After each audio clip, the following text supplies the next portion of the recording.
The recent technological advancements by Elon Musk's companies, from servant robots to literally catching a rocket in the air, are amazing feats of engineering. But will they make the world a better or worse place to live? And should Catholics embrace Elon's vision for the future?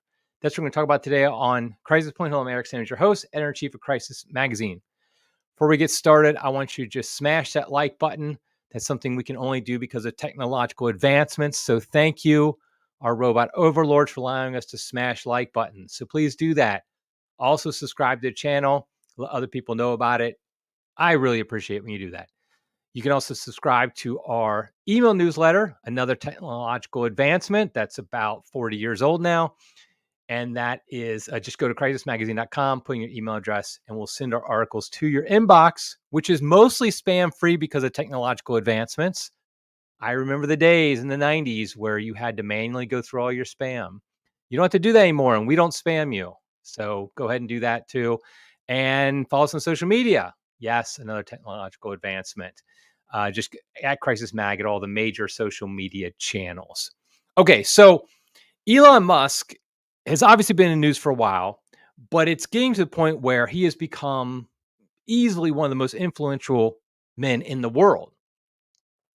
And he has very definitive ideas for the future. But unlike most of us, he can actually make them happen. And at least a lot of them, because he has the resources, he has the willpower, he has the discipline, he has the intelligence in order to actually make it happen. So his vision for the future matters because it will shape all of our futures. And we saw this in the last week. I mean, it's incredible some of the things we saw just in the last week alone from the companies of Elon Musk. The first I'm going to pull up here real quick, and that is the now famous catch of the rocket booster. I'm going to put it up here because I just like watching it. And so I'm going to watch it again, and you're going to watch it with me. So here we go.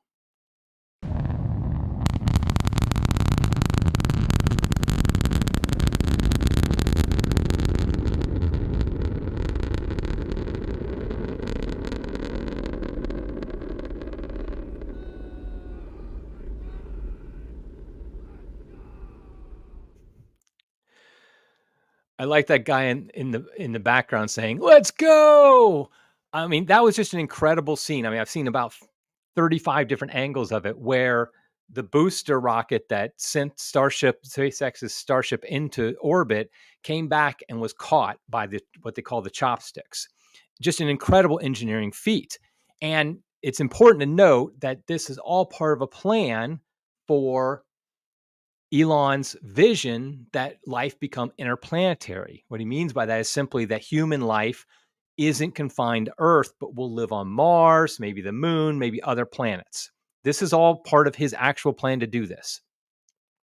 Now, another thing that came out a few days before that, to great fanfare, was when Elon talked about and kind of introduced the upgrade, so to speak, to the Tesla Optimus robots. And so I'm going to play a little clip from that as well. Arms and legs instead of a robot with wheels. And we've made a lot of progress with Optimus. And as you can see, we started up with someone in a robot suit, sort of down, and then we've progressed dramatically year after year. So if you extrapolate this, you're really going to have something spectacular.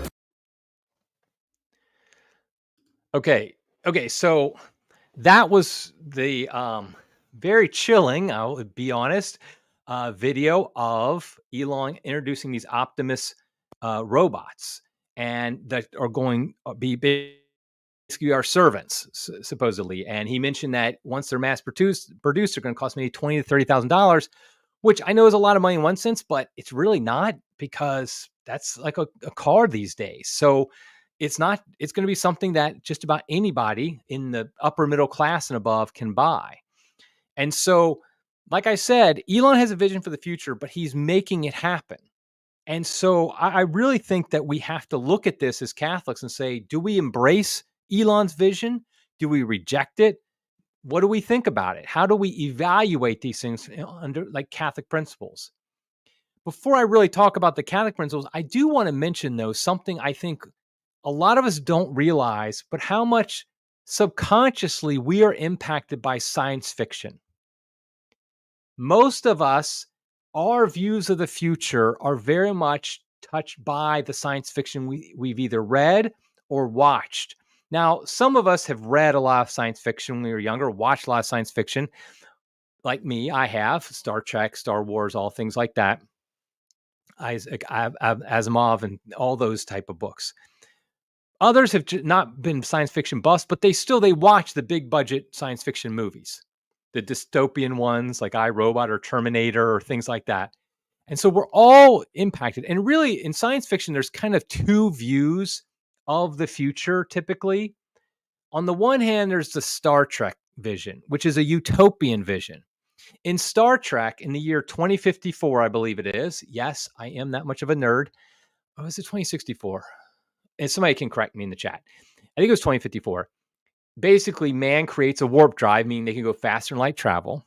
And that then allows aliens, the Vulcans, to meet them, to come and greet them and say, yeah, you're not alone in the universe.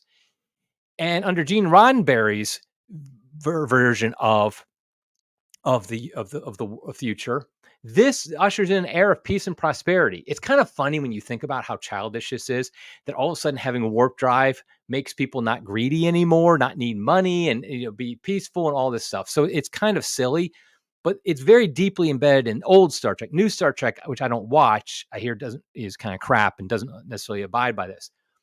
But it's a utopian vision of the future.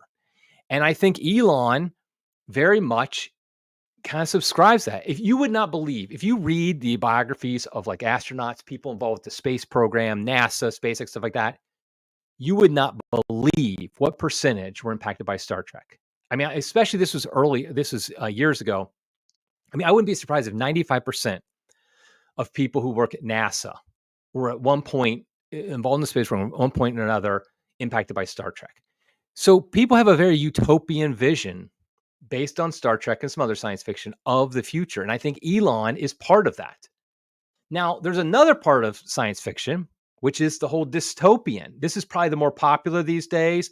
I think as the world's gotten worse, people are more attracted to the dystopian science fiction. And you see this in things like Terminator, which I think most people probably know the basic, but the robots rise up and destroy us or try to destroy us. John Connor lives.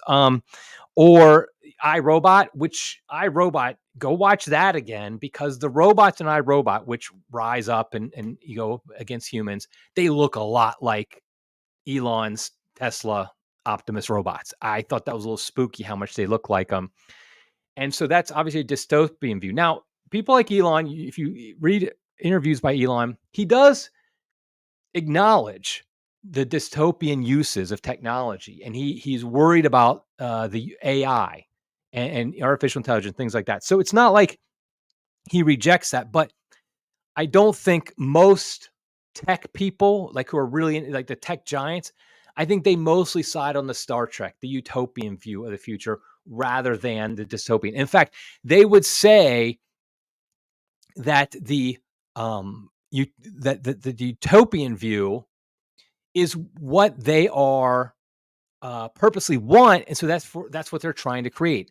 But also, they would argue that technology is the means by which this utopia is going to happen. And so I think that's an important point to note as well. They got into technology, a lot of these tech giants, because they want a Star Trek future, not a Terminator future. And so they want to make it where the world is a better place, a utopia, basically, because of technology. So I think now I just want to kind of talk about then, how about the Catholic view of the future? I think, first of all, I got to get this out of the way. Catholics, their view of technological advancement should be generally positive. I understand there's a lot of people, especially in the trad world, but not just trads, of Catholics who are basically have become anti-technology. Any new technology they're against, any new technology they're suspicious of. they are worried about. They think it's part of the New World Order, or the World Economic Forum, whatever. They just think it's all negative, because obviously we've had technology used and abused for a lot of negative things over the past few decades. And so I understand that. But here's the fact: the church has always been open to technological advancement. It's always been open to progress in a technological sense. If you look at the Middle Ages, this, I think we'd all agree, is probably the height of Catholic culture, Catholic society. Guess what? It's also the height of really a diving deep into scientific discovery, technological advancement, progress, trying to expand our knowledge of the world, of the universe. I mean, look at somebody like St. Albert the Great, who's the great teacher of St. Thomas Aquinas. Also, he's a doctor of the church. He was one of the greatest scientists of his day. He knew so much about the world, and we learned so much about the world through him. He was not confined just to theological knowledge, but he really tried to understand the world. And this was common among, he was the greatest, but this was common among the great theologians and saints of the Middle Ages. And so it really is disturbing to me. I admit I have no patience for it. The kind of what Trent Horn calls the Catholic fundamentalists, and I know he gets attacked for that, but I understand what he means. He's not talking about people who are traditionalists. He's talking about those who are embracing a kind of Protestant fundamentalism that separates the spiritual and the physical, separates the idea of like the theological and the scientific. And I don't think that's not Catholic. I remember that attitude as a Protestant, but that's not what Catholics should be. So we're not suspicious of scientific advancement. Now that all that being said, there's no question there is the problem of scientism in the modern world. And scientism is something that Catholics need to oppose. And that's where you basically make science like a religion. And you make it where it's the ultimate determiner of truth and dogma and things like that. Obviously, Catholics need to reject that. But we have to be careful not to throw out the baby with the bathwater, so to speak. And so I really think that we need to maintain that Catholic attitude, even in the face of a lot of modern problems with science and how science is practiced. We need to maintain that basic positive attitude towards exploration, discovery, learning more about the world, learning more about the universe, and also improving the world through technology. Here's another thing. Catholics have never been opposed to the creation of inventions that help us get work done. I mean, if you think about it, the broom is a technological advancement that helps us get work done, makes things easier. Everything you use around the house is like that. It's not just the washing machine or something like that, or the Roomba that does we had one of those for a while. I got one of those. We never really thought it worked out very well, though. I don't think it was a Roomba brand, but the robot vacuum cleaners, not really robots, but they go around and vacuum on their own. But there's nothing wrong with, in theory, creating things that help us to get our work done, to make work easier. Now, that being said, we do understand that there is a balance in the world.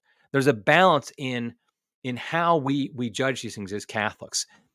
The number one priority is that the next world is actually far more important than this world.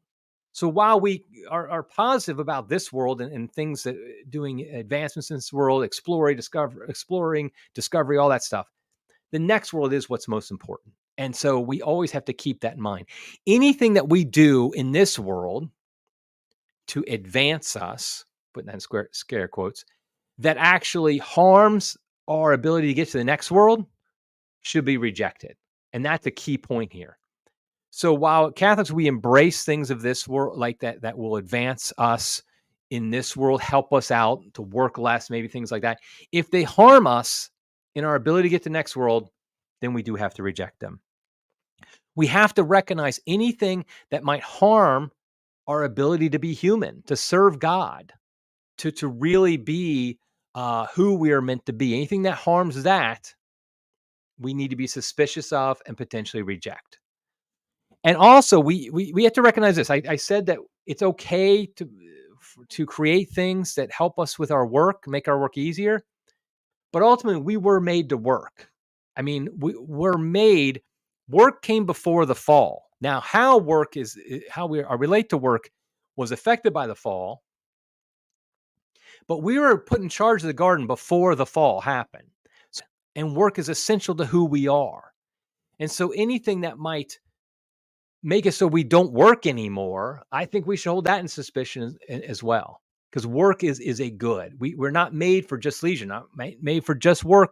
Leisure is a good thing too. Again, it's that both and of Catholicism.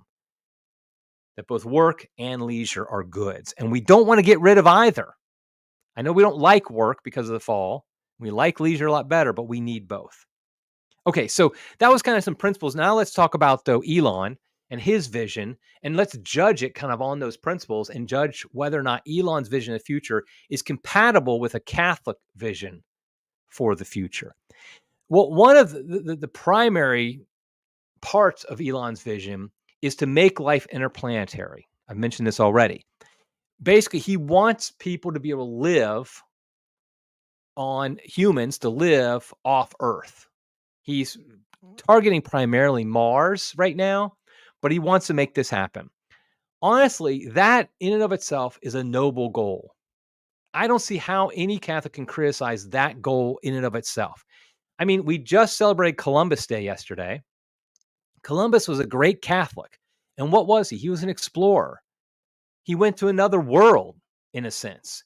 He helped colonize that world. I mean, he was the beginnings of it. And the colonization of the New World was one of the greatest things ever done by man.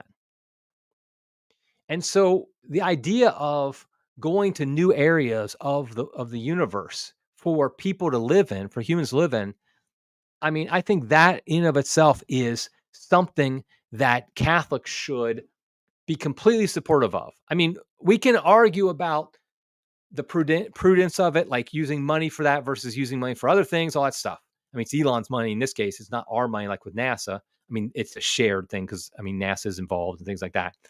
But the point is that just the idea of colonizing other planets, that is, in my mind, just a good. There's nothing wrong with that in and of itself. Now, I honestly think that Elon, and I mean, he knows more than I do. He's smart than I am. I get all that. But I have looked into this a lot. I have read a lot about this. I think Elon greatly underestimates how difficult it will be for humans to live off planet. I mean, I just saw a post today on X where he was talking about the how we get to Mars, and that one of the primary barrier to it is how much it costs to ship things there. He was saying you might need 1 million tons of equipment on Mars in order to colonize it. And he was saying that at current cost, that would be like, I think over $1 trillion, like 1,000 trillion, whatever that is, quintillion, whatever dollars, which is obviously infeasible. But with what they're doing at SpaceX, he hopes to decrease that exponentially so that it would only be maybe a few $1 billion a year for the next 40 years that could get all that equipment to Mars. I think, though, that, and he's probably right about that, like the idea of how much he could save on rocket fuel and the cost to ship things. That's where he shines, and I'm sure he knows the numbers. But I just don't think we know what it's like for humans to live off planet. I think there's a lot of things. I just read a book about this recently, and it's a bigger challenge than we want to admit. There's so many things we don't know about living. I mean, with the cosmic radiation, because these planets, like something like Mars, does not have an atmosphere, so the protection we would need, just being off Earth gravity. I mean, here's just one example: pregnancy. How a woman who gets pregnant off planet, outside of Earth's gravity, we have no idea how that will impact the pregnancy, if the baby would be able to live or not in the womb. And in fact, I wouldn't be surprised if people like maybe Elon and others, they're thinking of all artificial wombs or something like that at this point. But the point is that just pregnancy alone, and you can't colonize a place if the women can't get pregnant at the colony, because it only lasts for maybe 30, 40 years. And so there's just so much. I personally don't think there will be a colony of people living on Mars in my lifetime, in my children's lifetime, or my grandchildren's lifetime. Okay, this is my opportunity. I was waiting for a way I could bring this in. My first grandchild was born 2 days ago, and I am just ecstatic. And I was trying to find a way to fit this in, and I just found a way. So I just call me granddad now.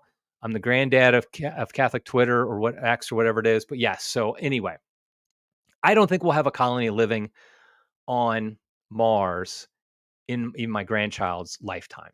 I wouldn't be surprised if we have people on Mars, like, we land on Mars, but not a permanent colony, or on the moon. Actually, I mean, the moon, maybe the moon will have like something like the International Space Station, where people are there for. I could see that happening actually in my lifetime, definitely my children's lifetime, of having a base set up on the moon that's similar to the International Space Station is now, where people are there maybe 6-9 months, maybe a year, something like that. So anyway, the point though is that there's nothing wrong with making life interplanetary. So something like the SpaceX catching that booster and all that stuff, I think that's a win. That's a great thing. Now, of course, that's not all of Elon's vision for the future. If that was all it was, I think all of us would probably be, at least all the reasonable people would be like, yeah, I'm on board. He also has the robots, and we just saw that, the Optimus robots, who will be our servants. But here's the thing is, it's not just that they are our servants. They're also marketed as our friends. Watch this clip from the introduction of this Optimus robot. It'll basically do anything you want. So it can be a teacher, babysit your kids. It can walk your dog, mow your lawn, get the groceries, just be your friend, serve drinks, whatever you can think of, it will do. Okay, so that, I think, is scary. I mean, it literally says at the top of it, it says humanoid friend. And Elon mentions these robots as our friends. Now, that goes far beyond having something that helps us just work. Because this is where I think the rubber meets the road, where things really get bad, is that you go from something like a robot vacuum cleaner. You're not going to make friends with your robot vacuum cleaner. A little thing going around vacuuming things. But now all of a sudden they're creating technological devices that look more human. I mean, you saw the images there. They're obviously robots right now, but you can make them look more and more human. But here's the most important thing. They're going to act more human. You saw the one where I said he for the robot. It is playing a game with a family, with the kids. Elon talks about them being a friend. This is an anti-Christian view of reality. I mean, there's just no other way to put it. Because ultimately, God created mankind in the image and likeness of God. Nothing else is created in the image and likeness of God here on this earth. Only man is. And we are made, therefore, for God. And our relationships with each other are a foretaste of our eventual relationship with God. So we are made for community. God himself, remember, is himself a community. He's a relationship of Father, Son, and Holy Spirit. We are made for that in his image. And so our friends, we can only make friends with other human beings. We can't make friends with inanimate objects or like robots or anything like that. And trying to be friends with a robot is fundamentally anti-human. Because also remember, this robot is your slave. Remember, we'll call them servants because that'll sound better, but it's the equivalent of a slave, right? It's not like a robot has any rights. Now, of course, one day I'm sure there'll be lawyers who argue for them. There's an episode of Star Trek all about this, Data, whether or not he has rights. But anyway, there are slaves. They're not just simply, just some our friends. So if they're going to be our slaves, We can't really friend them. Not just because they're robots, but because of that relationship. Because what will happen is all of a sudden you'll start thinking of your slave as your friend, and then what? Well, how will you look at your human friends when they don't do exactly what you want them to do? Because after all, the robot exists to make you happy. He's going to do whatever he can. I keep saying, "Hey, I got to stop saying that." It will do whatever it can to make you happy, and so it will do anything you tell it to do. I'm assuming it's going to have some type of rules about like not pulling triggers on guns at other people, but who knows if Elon saw that yet. Um, but the point is that is fundamentally dysfunctional. And we see this already with these AI romantic. I think I did a podcast on this AI romantic companions, where you have like an AI companion online that you're friends with, but it just does whatever you want. And so that gives you such a perverted view of what relationships are like, because part of friendship is your friend doesn't do everything you want him to do. Your friend isn't your slave. Your friend sometimes annoys you. Your friend sometimes abandons you. Your friend sometimes rejects you. All these things happen. These are all human things that happen. And so making friends with a robot is fundamentally it's messed up. It's just messed up. And of course, I haven't mentioned the problem of the fact that these robots, they're going to obviously have controlled some type of access to the internet, and therefore have some ability for the internet to control. There's already this issue with the Tesla cars. There's the concern that someday some master switch will say, okay, turn off that car. He's in a high-speed chase, escaping the police. Okay, turn it off remotely. Well, who's to say they can't do that to a Tesla robot? Not just turn it off, but have it do something you don't want it to do. All of a sudden, you've said something that you're not supposed to say. Maybe you were online and you said something against the government. Now, all of a sudden, can your robot grab you, hold you until police come? I mean, I don't think that's even like outlandish to think that. We're not even talking like some crazy talk anymore. That's just very realistic that it could do something like that, I think. And so that obviously is a major problem. And it really is a problem that's already started. Like I mentioned, the internet, the romantic companions, AI romantic companions, the internet's already damaged human relationships. I mean, there's no question. Studies have shown there's such a high rate of depression, loneliness, all these different things because people are online so much. They're staring at their phones all day. They're in these fake communities. I mean, we don't see reality on Facebook or on Instagram or TikTok or on X because everybody puts their best foot forward or they fake who they are, all that stuff. Well, this just exacerbates that, because think about if you spend all day, you live alone, let's say you're single, and you live with your robot friend, and that's your main companion for most of the time. You are not going to be able to survive in the real world when you're not going to be able to go out of the house at some point. And really, that is very dystopian.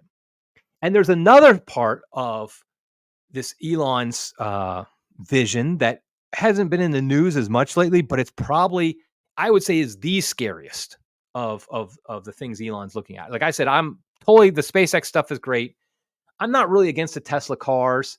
I have a nephew who has one, and it's pretty cool, but I do worry about the remote control of it, things like that. And also, I'm not convinced that electronic cars are the future, that's actually going to be a way that we actually have the electric grid and all that to do that, to support everybody having an electric car. But anyway, the robots, though, I definitely think are a problem, because why? They're dehumanizing.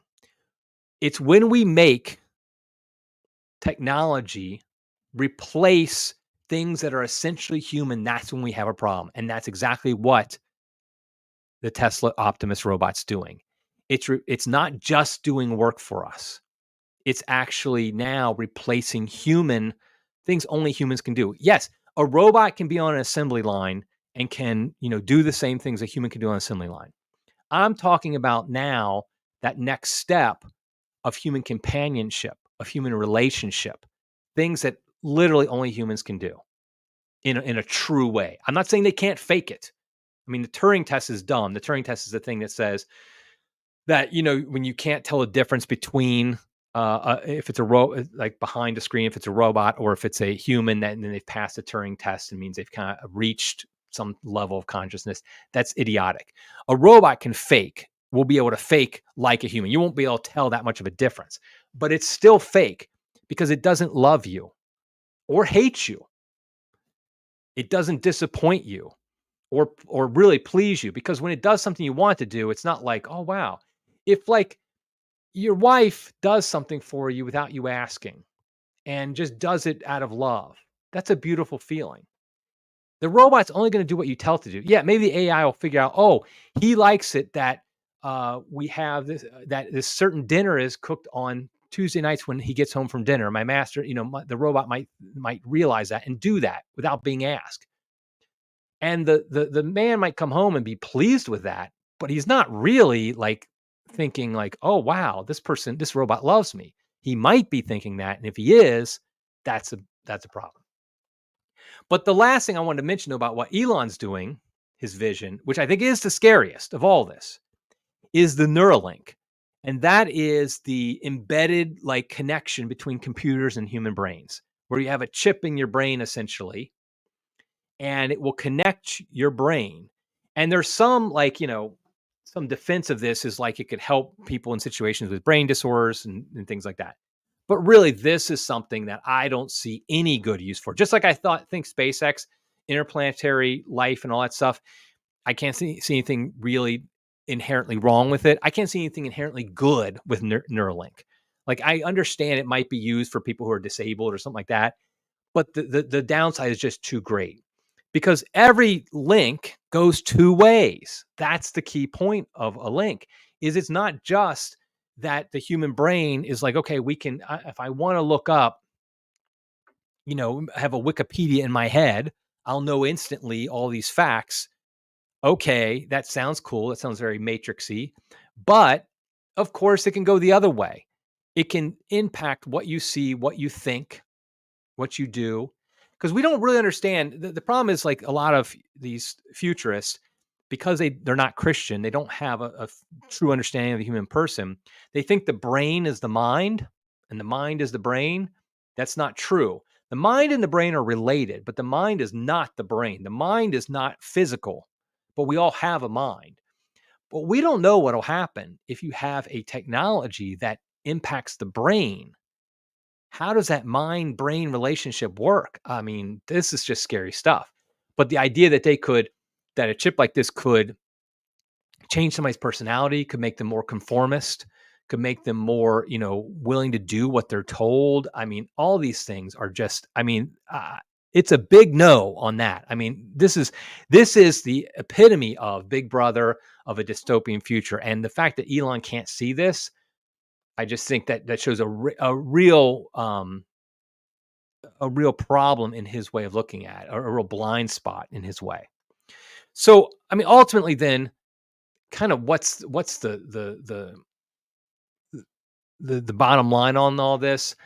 I think it's wrong for us to create like a Elon as either the savior or the Antichrist, or people like him. That, like, Elon, like somebody mentioned that Elon is working with, he's just same as Klaus Schwab, people like that. I just don't think that's the way it works. I think Elon, he should be praised for things that he does well. Like this catching of that booster thing was incredible. And it's because of him. I mean, lots of people were involved, of course, but it only happened because he agreed. He said, let's do that. And just the idea of space travel and trying to expand our knowledge of the universe and of the world. These are all good things, and he should be praised for that. But ultimately, we can't let people like Elon be the ones who set our vision for the future. As Catholics, we have to be very clear on what we see the future be. And so we need, as Catholics, to embrace scientific discovery, embrace scientific progress, embrace, human exploration, while completely rejecting anything that's dehumanizing. I think that's the key word here, because technology, the danger of technology is dehumanizing. I mean, some would argue a lot of the technology we already have, like television, radio, even things in the home like washing machines, things like that. They were in some sense dehumanizing, and I understand that argument. But there's no question some of these things, like humanoid friends, robot friends, Neuralink, things like that. These are very dehumanizing things, and we need to reject them. We also had to be careful about the replacement of the real with the virtual. I mean, this is something I've talked about a lot, like with on being online too much. We end up replacing the virtual with the real, and we have to really have those real experiences at home, outside. I mean, here's just an experiment that you could do. Go somewhere and don't bring your phone, or at least keep it in the car after you get out of the car. And like somewhere where you're going to be standing around waiting or walking, whatever. It's a completely different experience, for example, to stand in line at Lowe's or Home Depot without looking at your phone, or to be even better, be out in the woods or something like at a park or something without your phone than it is with your phone. And so go to the restaurant, but don't bring your phone. Experience real life. I think that's just something we have to do at all times. Okay, we got some questions and comments today, so I want to go through those. I appreciate those people who joined the live chat. As always, we try, grab some of the good comments and comment them, and I'll address them here at the end. Okay, we comment here from Dave. There's no utopia on Earth. I don't like AI. It's hard to tell right now. Okay, Dave, that's a great point. There is no utopia on Earth. I think we need to always, as Catholics, we always understand the fall. I mean, Tolkien said that our history is one long defeat. We understand that there is no such thing as utopia. In fact, the word utopia, I believe, was coined by St. Thomas More, and it means no place. And it's kind of a way of St. Thomas More saying there's no such thing as utopia. And not liking AI, I get that. I think AI, the problem is it's a generic term used for a lot of different things, some of which are fine and some of which are not. The AI that becomes more dehumanizing, that tries to imitate humanity, I think that's dangerous. But there's a lot of AI in scientific work that is actually just allows a lot of number crunching to happen without and save a lot of time. So I'm not against all AI. So okay, so August TV 123. Musk's products have definitely improved my life. Tesla Powerwall keeps the lights on when the power grid is down. I just bought a Starlink for an internet backup. I mean, I didn't even bring up Starlink, but like Starlink is an amazing, product as well. And it allows, for example, like he giving out Starlink free to a lot of people in North Carolina after the hurricane, allow them to be connected and things like that. So I think that is a great point that we have to recognize. Also, though, following on, unfortunately, Musk isn't a Christian, so he sometimes takes too much of a utilitarian view on things, which leads him to support stuff like abortion, for example. Yes, absolutely. Musk, we have to understand who he is. He is not looking at things from a Catholic worldview. And so he gets some things right, he gets some things wrong. I think he's a lot better than a lot of these people. Somebody like Jeff Bezos, for example, or Klaus Schwab, Bill Gates. Oh my gosh. I mean, so much better than Bill Gates. Bill Gates has an anti-human view. I think Musk has some natural virtues that come out, but I think though ultimately he is too utilitarian. I mean, I do agree with that. Okay, next comment. Female KC Royals fan from Nebraska. First of all, I just want to say I'm sorry about the Royals being bumped out of the playoffs by the hated Yankees. Maybe next year. I would let R2-D2 babysit, but not C-3PO. There's a lot of wisdom in what you just said. R2-D2 is not as human appearing fake as C-3PO. But the funny thing is Musk actually compared the Optimus robots to R2-D2 and C-3PO. And so I think even R2-D2 is probably a little too human for me, to be honest. Okay. Sligless says, I can't even get Siri to listen to me. It's awful. Earth is harsh enough. Mars is crazy. People in medicine know that even a regional hospital in a small city has to have dozens of specialists. I mean, I think that the point about Mars being too harsh is crazy. Think about this.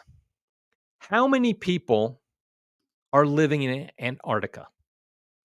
We have all this modern technology. We are spread throughout the world. But how many people live in Antarctica? A handful, maybe. In Antarctica, and nobody lives there permanently. They have bases there. But Antarctica is far, far, far more habitable than Mars. So the idea that we live on Mars as a permanent colony, I just think it just doesn't make sense. Like I said, I think the most realistic thing is a base on the moon, like the International Space Station, like Antarctica, where people are there. There's always somebody living there, but they're not there for more than maybe 6 years to a month, something like that. That makes sense to me because you can have scientific exploration there. You can have benefits to that. Maybe even do that on Mars. I mean, it's a little bit more of a long trip, and so there's issues there. But let's say we knock that out of the park, and we get there with no problem, and make it easier to get there and back. Again, living there permanently, though, why don't we live on Antarctica permanently if we're going to live on Mars? So I think people need to realize that. What's this say? Miss Andromeda. Elton's idea with Neuralink is that this would be the only defense against AI gone awry. You know, I didn't realize that. I do know that Elon has mentioned many times his concerns with AI.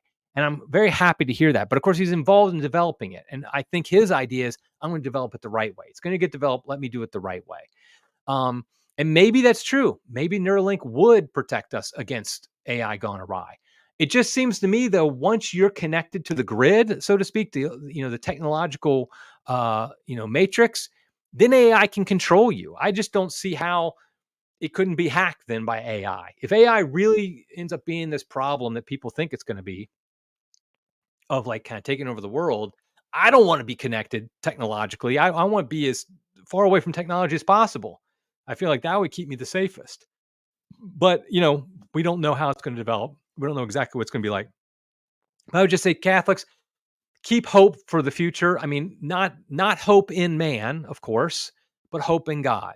That if you look at the history of the world, it's not, we see progress technological, and we see a lot of decline spiritually in recent centuries. But we saw a lot of both technological and spiritual progress from the dark ages, as they're called, to the Middle Ages. And so it's not a guarantee. It's not like a rule of life, a maxim of the universe, that as we progress technologically, we will decline spiritually. I just don't believe that. I think there are obviously dangers of technological advancement, but I think Catholics, we keep our eyes on the prize, which is Jesus Christ. And I think we can praise good things in technology while being very wary and very careful about the dehumanizing aspects of technology. Okay, I think I'm gonna wrap it up there. As you could probably tell, I geek out about this stuff, but I think it is important for all Catholics. We're all going to have to deal with it, whether we're a tech geek or not. So I think we all need to be thinking about it. Okay, until next time, everybody. God love you.